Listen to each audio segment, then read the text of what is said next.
There we go. So I'm going to turn it over to Jocelyn from C21 Canada to give us a little bit of a rundown on C21 Engage and specifically around setting up our first campaign using the Life at Home newsletter, right? Yes, exactly. Okay. So I am just going to go and share my screen.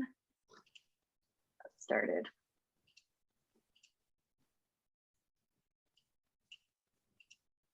There we go.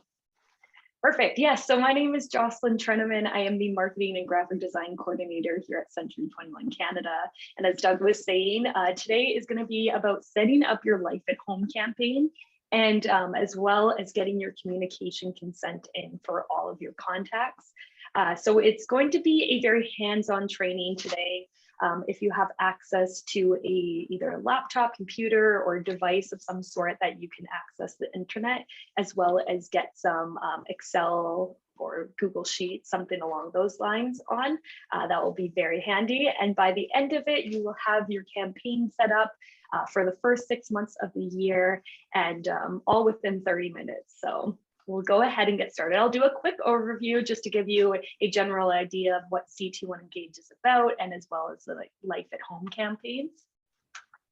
So if you haven't had a chance yet, C21 Engage, this is our new CRM platform in the Hub 21, and this just helps you focus on your business so you can set and track your goals, and it helps you nurture your SOI to help you achieve these goals. It's also connected to your Google Workplace, so all of your contacts are automatically synced in there, but you can also go and manually upload those to your Outlook or from your Outlook or kind of any other email platform you use. And then we also have the campaign section in there. So these are all branded and you can automatically send them out to your contacts if you set them up. So you should be using C21 Engage because it helps you stay top of mind with your clients. So whether they are your current client or maybe they're just in your database, maybe 5-10 years from now, they're looking to buy or sell a place and they're going to think of you firsthand because you've been contacting them throughout the years. It also helps you reach your goals. So what's really nice is that it actually brings in all of your contacts and it shows you where they are in the sales funnel. And then it helps provide tasks to help you kind of bring them down to either that client stage. It also helps automate repetitive tasks.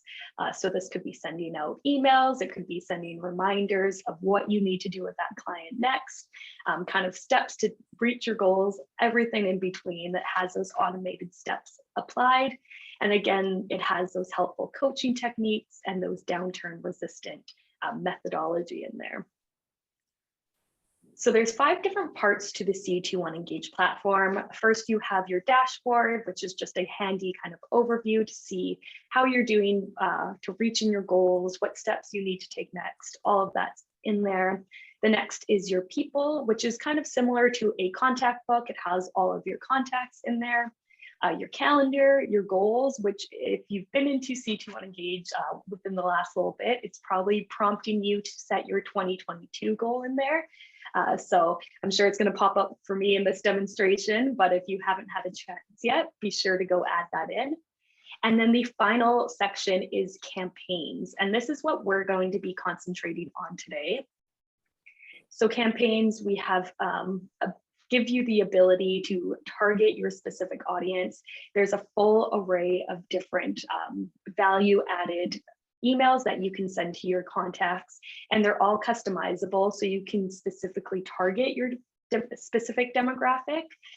You can see kind of the examples we have here. So you have your seller and buyer campaigns, your seasonal maintenance, holiday ones, as well as Life at Home.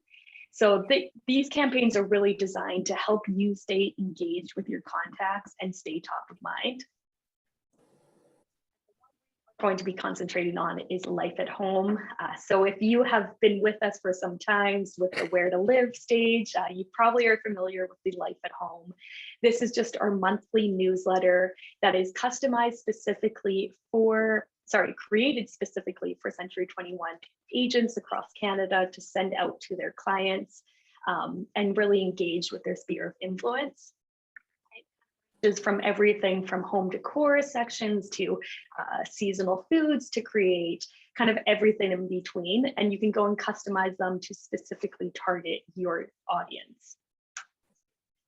So the main reason you should be using Life at Home is, again, to stay top of mind with your sphere of influence. They're just nice articles that you can send out to your contacts. They're friendly, they give good information. Again, you can provide value to them. And you can also customize it. So we've kind of seen everything under the moon. Some of the popular customizations are adding event dates going on in your neighborhood. You can also add your listings in there. We've seen people add other businesses they're working with. So maybe it's a cleaner that they're working with, they give them a little shout out, or maybe they have a specific discount code, they can add that in there to provide value to their contacts. And then it also helps nurture that business relationship with your other partner. Now, before we get into the live demonstrations, I just want to quickly go over castle consent. If you've been using C21 Engage, you know that you have to add a consent record for each of your contacts. We've been seeing a lot of people having troubles with this, so this is why we're going to go over it. But in case you don't know, CASL stands for the Canada's Anti-Spam Legislation, and it basically is enforced to protect consumers and businesses from the misuse of digital technology, including spam and other electronic threats. So to make sure that you're following this CASL compliance, you have to add a consent record for each contact, but we are going to show you how you can bulk add that in to save you time and time in the future as well. A lot of information thrown at you, but we are going to jump into the live hands-on training. But any questions before we get into that? Awesome. Okay. I'm going to jump out of that. And I'm going to get into my Hub 21. So if you have access to a computer device, anything of the sorts, this would be the time to pull that up. There we go. So if you have not been into your Hub 21 platform or want a quick reminder, you can access it by signing into your Google Workplace through your @Century21 email.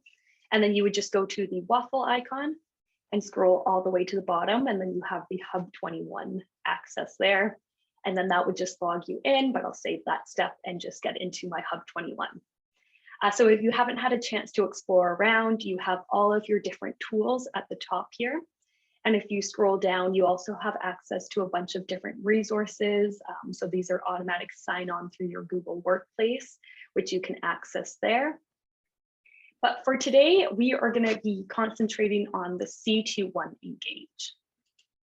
So we're going to start off by doing the communication consent. To do this, it's done in 3 different steps. And the first one is going to be downloading your contact or your contact list. I'm just going to change into agent mode. So in your C21 Engage, you have, again, all the different platforms here, the tools within C21 Engage, but you'll be brought into your dashboard at the beginning. Now, to download your contacts, we are going to go into People and then go into My People. So again, the people, My People is just similar to a contact form. It shows all of their contact information as well as any designations you put to them. So you can see that I have my sellers or buyers in BC. All that info is added there. And mine's probably going to look a little slim compared to yours. I have only 17 people because this is mainly used for a test account. And I also have a lot of fake names, as you can see here, but it will work all the same. So to download our contact list, we are going to hit select all. Now that all of my 17 people have been selected, I'm sure yours is a much larger number, but again, if you hit that button, it will select them all. And export.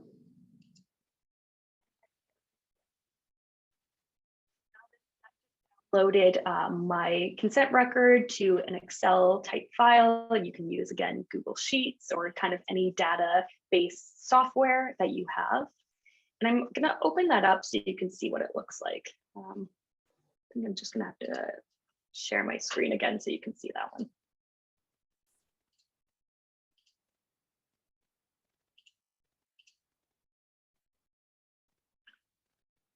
There we go. All right, so now it downloaded all of my contacts. Again, yours is probably much larger, but you can see all the contact info, their first name, last name. If I had any designations for them, that would be added in here. But what we are going to want to concentrate on is this email column, as well as the phone number column. And I will tell you why in just a second. But now we are going to move on to step 2. But before we do that, any questions about downloading your contact list? Awesome. And if you have any questions or want me to review anything along the way, feel free to unmute yourself, or you can write in the chat box, and then I'll answer those as we go. Step 2 is going to be getting the communication consent form. To do this, we are going to go back into our Hub 21 and to go into the My Profile. So just by clicking that downwards arrow, by your profile picture, and then going into My Account. And then this is going to take you into your account. So from here, you can see all of your info added, but we're going to want to go into this left-hand menu, into Agent Tools.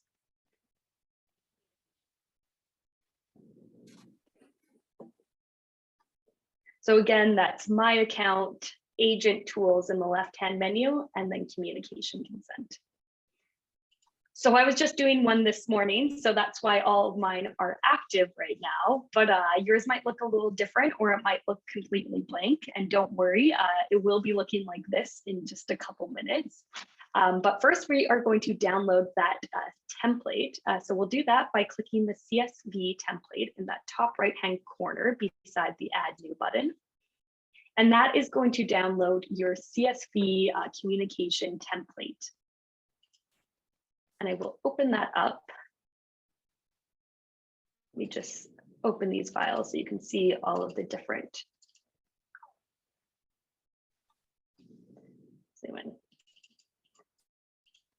There we go. So this is what's going to download. Again, you can open it up with Excel, Google Sheets, or kind of any similar application you have. The first 2 sections are going to be your contact email address or contact phone number. So that's where we wanted to download that our contact list. So what I will do is I'm just going to drag and copy all of my emails. Again, you probably have a much larger list, but you can do the same method of just kind of control or selecting all and then copying and then pasting it into this file. That I have some missing phone numbers, missing email addresses. This is mainly because I did not fill out my contact forms correctly, but maybe you just have a phone number for them. So what we would do then is go back into our contact list and grab the phone numbers for them. I know these aren't the correct ones, but you would go and find the right ones there. And I'm just going to paste them into those missing spots there. Now you can see here that all of them each have 1. That's the correct way of doing it. So you can only either have an email address or a phone number for each one. So this row here will show up as an error. If I want to have a consent form for both the email John Smith and the phone number for him, what I can do is I can just grab either the email or phone number and just move it down to a blank column there. And then I would just delete it from that row. So that's adding in the email or contact phone number. Any questions about that before I go on to the next? Perfect. So the next part is the consent type. So there are 3 different types that you can choose from. So there's implied, express, and personal. I'm going to start off with personal here. Personal, as the name implies, is a personal relationship you have. So this could be a family member, it could be a friend, it could be a coworker. It's someone you have a personal relationship with and know on a personal level. The next one is express consent. So this is someone who is explicitly implied they want business communications from you. So this could be them checking the form when they're applying, or they're giving your contact information for the neighborhood news. Or maybe they have emailed you asking information about a listing you have on the market. Maybe it's them handing you their business card, asking for you to do a home evaluation for them, kind of them implying that they want business communications from you in the future. The final one is implied consent. So this is going to be someone who has not explicitly implied they want business communications from you. So this kind of falls in between the line of you have their contact information, maybe they gave it to you at a different event, not business-wise, maybe you have it from a different industry you worked in, you have their contact records, but they did not explicitly imply they want business communications from you. For implied consent, it is a 6-month expiry date. So you do have to add the date of when they granted you that consent. So either they gave you their business card or they you got their contact information, you just add that date in there. So I'm going to go ahead and fill out which type of consent record I have for each contact. For this one, you can only have one of the 3 types of consent. So I'm just going to go and randomly fill them out here because they're all just test subjects, but maybe they're all express consent for you or personal relationship or all implied. What you can do is just go and drag and drop and copy in those X's there, but I will just fill them out at random. And again, you probably have a much larger database than me. So if this does take you some time, don't worry, you can still move on to the other steps and just finish this part and then upload at a different time as well. About the communication consent type. Awesome. So the final step in filling out this form is the date granted. Again, because that implied consent has that 6-month period, you have to add the date that they granted it for you. You only have to add it in for implied consent, but you can also input it for all the columns and it will just ignore it for the express and personal. So that might just be easiest of copying and pasting it down. I will point out their format is a little confusing. They have the example up here, which is different from the version they wanted. So just go off the version they have here, which is the year dash month dash date. So you want those dashes rather than the slashes there. So what I will do, I'm going to add in today's date, but again, you would go and add whatever that communication consent date was. And then I'm just going to copy and paste it down. There we go. And once you have that all filled out, you would just go and save it to your computer or wherever you will save it, or wherever it's best to save it for you, I should say. I will save it there and make sure you're saving it as a CSV file. So that's the way it downloaded as, so it should automatically save for you that way. But you need to upload it as a CSV format in the final step here. Any questions about the communication consent form before we move to step 3? Oh, awesome. So we're going to go back into our Hub 21 platform, and we're going to go to that communication consent page again. So to get there, you just go to your profile, my account, tools in that left-hand menu, and communication consent. All right, and so to upload that form, we are going to go to add new, that blue button in the top right corner, and do bulk import. And then you would just find that file that you just saved to your computer and open it. I don't believe mine's going to work because I just uploaded some this morning. So it's still uploading those ones, but normally it would say your form is uploading and it takes about 24 hours to process. So once you have that, depending on the size of your form that you're uploading, it will probably take between about an hour to all the way up to the 24 hours. I usually find that it's within the first 2 hours or so that it uploads, but you'll see that up there. And it will look like, once you're done, it will look like this. So you have all of your different statuses, your recipient type. So I'll go through each one. The recipient type, you can see their email or the phone number. The consent type, so you have that implied consent. Exempt, this one's a little different. That's that personal relationship. So they just changed the wording in here because they're exempt from consent. And then the final one is that express consent. So they will all be changed to active now. And then for the implied consent, they have the expiry date. So you can see that I did this one this morning already, but they are all 6 months from the date that I added in there that I got the communication consent for. Have a new contact that you added in and you don't want to do the full bulk import. Just going to check. Sorry, I'm just reading this question.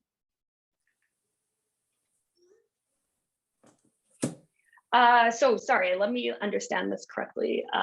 If we got consent for certain people years ago, express consent, can that transfer over to the no form? Yes. If you have express consent from years ago, you can add them in and just check them off as express consent, and then you're good to go. There's no expiry date for express consent. So unless they unsubscribe at any point, you will have their consent record added in for their lifetime. Question, Kaya? Perfect, I'll assume so. Oh, perfect. If you have a single contact that you added in after you've done this bulk import and you just want to add a consent record for them, what you can do is just click the add new and you would do a single record. So then you would find either their email or phone number. So I am just going to. Sorry, I'm just going to mute. Oh, thank you. I would just type in that email. I'm just going to use Chiyoko as an example here and find her. And then I could have her as implied consent, express consent, or a personal relationship. I did this one this morning, so we'll see if it works for me. I will add in that date and hit save. Oh yeah. I think because I changed her this morning, it won't allow me to. And do that, and then they would be automatically imported in, and then they would have they would have their consent type as well as that expiry date if needed. The other thing I want to point out on this communication consent is if you have a whole bunch of implied consents and maybe they all expire at the same date, or maybe you have a whole bunch of expires in here, what you can do to quickly update that is just do the filter option. And then again, you can filter by recipient type, consent type, and status. So what you would want to do is expired here. Because I don't have any expires, what I'm going to do is just do the implied consent. I'll click that and you can see that now it's filtered for all of them here. Edit. So now I can change, maybe I got a consent record, a new consent record for today's date. They're all added as today's date, but maybe I could change that to that. I could do express relationship, or maybe I no longer have consent for those people. I'm going to go ahead and change them to personal relationship though. Click save. Oh, because I'm uploading, it won't allow me to do that. But once I did do that, they would all be changed to personal relationship there. So that's an easy way to go and update any expired agents or contact forms that you already have in here, rather than doing that full bulk import thing again. The communication consent portion. No, awesome. And if you have any questions throughout, feel free to write them in the chat or just unmute yourself and you can ask me the question directly too. But that is communication consent. So we split it up into 3 portions, but once you do that bulk import once, you'll have all of your contacts in here. And then again, it's just about managing those implied consents on a, I guess, biannual basis for those 6 months if they expire, or maybe they're changed over to express consent in the future. So now let's get to the fun part and do the Life at Home campaign. So we will go for this into C21 Engage. And this is where we're going to concentrate onto that campaign section. So I'm just going to change mine into agent mode. And we're going to go into campaigns. So you can see for me, I have a whole bunch of different campaigns that we've been doing our trainings with. But you can see all of your campaigns in here. You can see the stats going, any awaiting setup running, and all of that info there. But to get the Life at Home campaign, we are going to add from library. So you can see there's 3 different sections here. The first one is campaigns. This is going to be a series of emails sent out on a specific, either specific dates or after a specific set of time. So a good example of a specific dates are your holiday campaigns where they're sent out on those specific dates, or maybe the Life at Home campaigns where they're sent out on the first Monday of every month. A sequential one is, let's see, your prospecting one. So once you add a contact in there, it will send their email after 2 days, then the next email after 5 days after that, and so on and so forth. The other section is e-blasts, and these are going to be individual emails sent on a specific date. So this includes your happy birthdays, your home anniversaries, maybe it's a congratulation one. Those are all in there. And then the final one is going to be all of the emails. So these can be e-blasts, these can be the campaigns, any type of email that you want to go and add into your library, you can find in there. For the Life at Home campaign, though, we are going to just go into the campaign section and find that Life at Home newsletter. Preview it just to make sure it is the correct one we're looking for. So you can see that it has all of the 2021 ones in here, and then we also have the first 6 months of 2022. So we break them down into 6-month periods just to make sure that we have relevant info that is up to date in there. You can go and scroll through each one. I'll jump ahead to January 2022 though, so you can see what that one looks like. Start off with your DBA logo and then have your contact info here at the top. And then it has the header as well as all of that Life at Home content in there.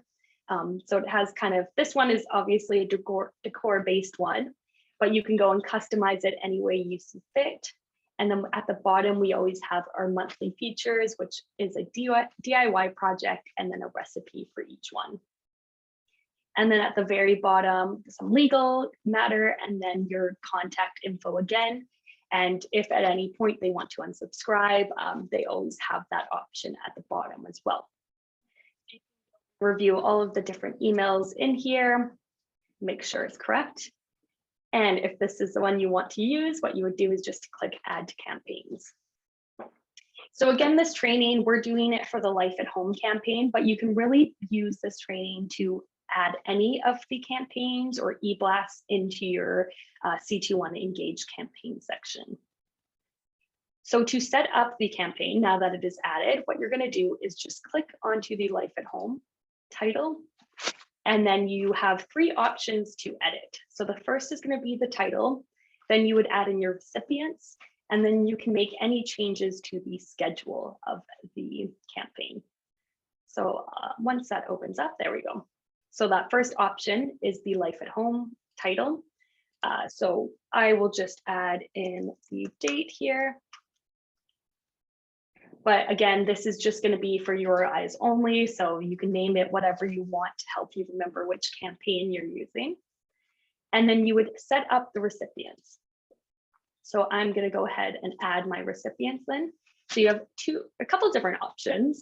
First, you can just go through and select them individually just by scrolling through. You can also search for specific people you want to add, or you can utilize the groups. So this groups really come in handy if you're trying to target specific audiences. So maybe I want to have all of my buyers in BC in there. You can see that I've created a specific Life at Home group. So I'll add those in there, but you can really go and customize any group to target, to make sure you're getting everyone included in there and target those specific people. And then I would just hit add. All been added in here. You can see the date that they were added as well. And you also have the option to remove them. So I will just remove that and then I'll click save and then that's updated. And the final step for this is updating or editing the campaign schedule. So you can see here that I have all of my upcoming campaigns with the date below them that they will send. And the grayed out version here are all the past campaigns that are included in this campaign, but have been sent out at previous dates. So you can see that all of these ones have been sent out before. And because I didn't have this campaign added, they weren't sent out for me, but I can always go and add them back in. And I'll show you how to do that. Schedule. Warning is going to pop up. And it's saying that if I edit the campaign schedule, it will break the sync. This means that it will break the sync with the original version of the campaign. This isn't a problem for this campaign and for most of the other campaigns because we just send it out on a biannual basis. So what you will have to do if you want to go and add those other emails in the future, we update it every November, December time. So you would just end May, June time. So what you would do is just go in around those time and add the new emails, set up and or add the new emails to this campaign, and then you're all set to go. So don't worry about this. You just have to remember every 6 months or so to go and add the new ones in there. Have the options now to change the email, the date, or even remove it. So I can go and add any email that I want to here. Maybe I don't want to send out that 2022 version. Maybe I want the 2021 version in there. I would just go and scroll down until I found that one. And then I can even change the date for it. Maybe I want it to go on the Tuesday instead. And then I also have the option to just remove it in general. And viewing just lets me preview the email to make sure it's the right one. So again, I can go and do that for each and every email in there. And then I can also add any of the emails. So maybe I want to add another Life at Home one, but you can also add any single email that you have in your C21 Engage campaign account. So it doesn't have to just be Life at Home. Maybe I want to add my first time home buyers one into here. I would just simply select that, and then I would click a date that I wanted to send. Maybe I want to send next week. And then I would just hit save. I do want to point out though that you can see all the past emails that have been sent in this campaign or included in this campaign. If I had it set up before these dates, it would have been sent as well. So I will hit save for that. And once it's saved, you'll see that it has updated to include that new email and remove my previous January one as well. So it's just pulling in a whole bunch of info.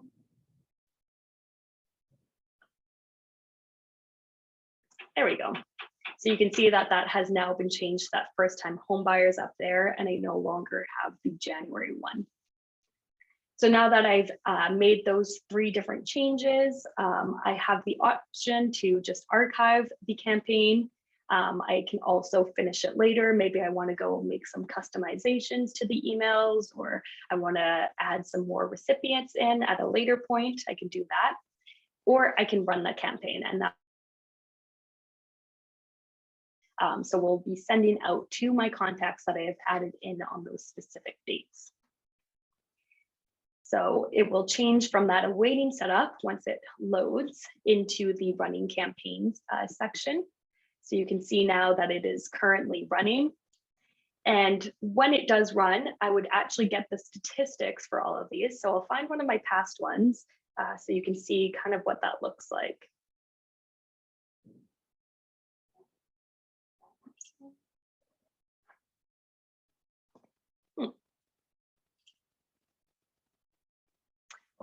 Okay, I can't find that right email. Thought it was this one here, but oh, it's just loading, that's why. So once it loads, there we go. You can see the open rate, click rate, and how many opens, clicks, and unsubscribed. So you can see that I got 100% of my opens, but no one clicked on the email. That's just because it was a test email here. And then you can also see any unsubscribe and how many people it was actually sent to. So you can go and get all of that information from there. So it's really nice. That's one of the really nice parts about C21 Engage is you can really go down and see exactly what is going on with each email. So you can see what's working and which ways you can improve on each email. If at any point you want to add a contact, a new contact to this campaign, what you would do is just hit the Life at Home campaign. So that title again, and it's going to be that same process of adding in contacts. Just hit add recipients once this loads. There we go. So I would hit edit recipients and then add, and either type in that contact, or maybe I have a new group that I want to add, but I'll just add this one here. He's now added at the top, and it would show the date that you added as well. And then I would just hit save and done. If you do add a new recipient, they would not receive any of the past emails that have been sent in that campaign. So say if you added them in March, they wouldn't receive the February or January emails. They would only receive from March onwards. But yeah, that is the Life at Home campaign. Any questions about that? I know that was probably a lot of info thrown at you guys. Oh, all right. Again, this training, it doesn't have to just apply to Life at Home. You can go and add any of the campaigns or e-blasts that you see in there. It's going to be that same process of setting it up. So maybe you're in the mood for prospecting, or you want to reach out to your past buyers or past sellers. You can go and find specific campaigns for those ones. And I do want to let you guys know as well that we have in our Campus 21 TV a C21 Engage section. So these are quick training videos. They're anywhere from 2 minutes to 5 minutes long, and they just go over important sections of the C21 Engage tool. And we also have those 3 different steps for the communication consent records as well. So if you ever want to review that or quickly go over any of those steps, those are in there. Awesome. So I know you guys are super busy, so I won't hold you much longer, but if you guys have any questions about either the C21 Engage platform, the communication consent, anything like that, feel free to ask them.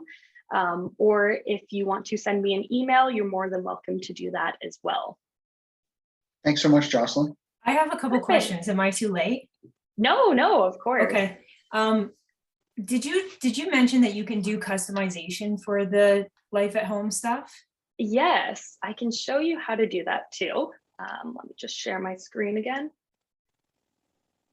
There we go. So back in, let me get to that other page actually. So back into your campaigns dashboard in C21 Engage, what you would do is go into My Emails, and all of the emails that you have previously downloaded are going to show up here. You can see that I have a whole bunch of copy ones just because I've downloaded the same ones previously, but any ones that you download will be here. And what you would do is just click on that email that you want to edit. And again, it's going to be that same or similar, I should say, 3 edit system. So you can edit the title, which you are seeing. Maybe I'll just add the date in there. Set up the email. So this is going to be where your subject line and that pre-text are going to show. So you can go and change that to anything you see fit. And then you can also include or uninclude any of those sections. So again, that header is your DBA logo, as well as your image and your contact info, your footer, that all that info at the bottom with your contact info and signature.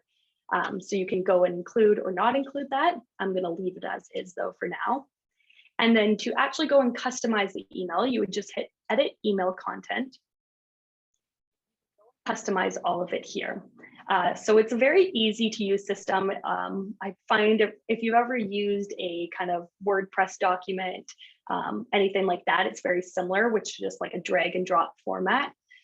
So all of the text, you can go, it's just a text editor. So you can go and type anything in here. You can change the font, anything like that. If you want to change the images that are already in here, you just simply double click, and then you would upload if you have some already uploaded, or you can upload from your computer and add those in there.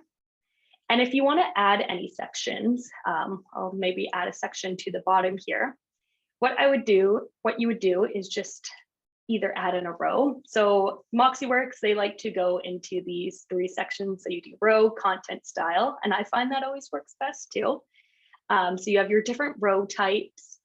I'll add this 2-column system in here, and then I would go into content, and you have all these different options. So your text, images, space, you can add your listings right in here too.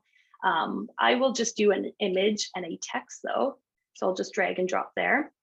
And again, I would just double click. I'm just going to use this image for now. You can upload from your computer. Go and style it however I see fit too. I can add extra padding in. And then I will go and add that text in there. Maybe these are events coming up. And I can go and customize it again. It has all that text editing function. And then, yeah, so you can go and edit it that way. At the very top here, you can preview it for the phone versus desktop view. You can send a test email to yourself. You can also preview it. But once you think all looks good to go, I'm just going to hit continue. I can send a test email again to myself, but I will just save it. And once it saves, it's going to update it right away. So you can see the preview here. And then at the bottom, it has this new section added in there. And if these are added into any of your campaigns, it will automatically update that campaign email as well. Okay, does that answer your question? Yeah, it does. Yeah, thanks for showing me that. And then my second question was, is there a way to grab the HTML or something if anyone was using a different CRM to be able to still use these campaigns? Yeah, no, of course. So there's no way to get the HTML within C21 Engage, but I will say we have all of the campaigns in the resource center in the Google Drive. I'm just gonna quickly pull that up. At home, so we have the first 6 months up here, but if you go into any of the month, we have all of the HTML added in there. So this is just going to be that original format. So you would have to go in, if you want to make any extra customizations, you would have to do that on your own. But it has all the HTML, so you can upload it to whichever CRM system you're using. Okay, thank you. Yeah, of course.